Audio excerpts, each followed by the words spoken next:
ಮೀನುಗಾರಿಕೆ ಕ್ಷೇತ್ರದ ಸರ್ವತೋಮುಖ ಅಭಿವೃದ್ಧಿಗೆ ಮುಂದಿನ ವರ್ಷಗಳಲ್ಲಿ 3,000 ಕೋಟಿಗಳಷ್ಟು ಬೃಹತ್ ಗಾತ್ರದ ವಿವಿಧ ಯೋಜನೆಗಳನ್ನು ಅನುಷ್ಠಾನಗೊಳಿಸಲಾಗುವುದು. ಹೊನ್ನಾವರ ತಾಲೂಕಿನ ಮಂಕಿ ಕಾಸರಕೋಡದಲ್ಲಿ ಮೀನುಗಾರಿಕೆ ಸಂಶೋಧನಾ ಕೇಂದ್ರ ಸ್ಥಾಪನೆ ಮಾಡಲಾಗುವುದು.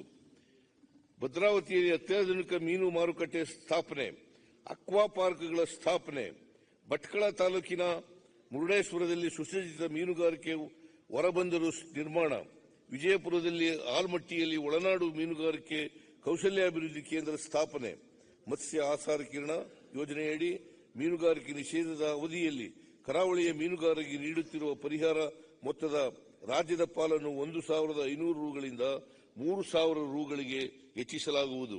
ಸಮುದ್ರ ಮೀನುಗಾರಿಕೆಗೆ ತೆರಳಿದಾಗ ಅಪಘಾತ ಅಥವಾ ಅನಾರೋಗ್ಯಕ್ಕೆ ಒಳಗಾಗುವ ಮೀನುಗಾರರನ್ನು ತ್ವರಿತವಾಗಿ ದಡಕ್ಕೆ ತರಲು ರಾಜ್ಯದಲ್ಲಿ ಪ್ರಪ್ರಥಮ ಸಮುದ್ರ ಆಂಬ್ಯುಲೆನ್ಸ್ ಅನ್ನು 7 ಕೋಟಿ ರು ವೆಚ್ಚದಲ್ಲಿ ಖರೀದಿಸಲಾಗುವುದು. 2024-25 ಸಾಲಿನಲ್ಲಿ 10,000 ವಸತಿ ರಹಿತ ಮೀನುಗಾರರಿಗೆ ರಾಜ್ಯ ಸರ್ಕಾರದ ವಿವಿಧ ವಸತಿ ಯೋಜನೆಗಳಡಿಯಲ್ಲಿ ಮನೆಗಳನ್ನು ನಿರ್ಮಿಸಲು ಸಹಾಯಧನ ನೀಡಲಾಗುವುದು.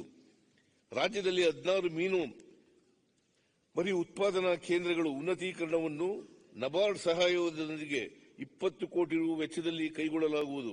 ಚಿತ್ರದುರ್ಗ, ಹೊಳಲ್ಕೆರೆ ಮತ್ತು ಹೊಸದುರ್ಗ ತಾಲೂಕುಗಳ ಗಣಿ ಬಾಧಿತ ಪ್ರದೇಶದಲ್ಲಿ ಮೀನುಗಾರಿಕೆಯನ್ನು ಕೈಗೊಳ್ಳಲು 6 ಕೋಟಿ ರು ವೆಚ್ಚ ಮಾಡಲಾಗುವುದು.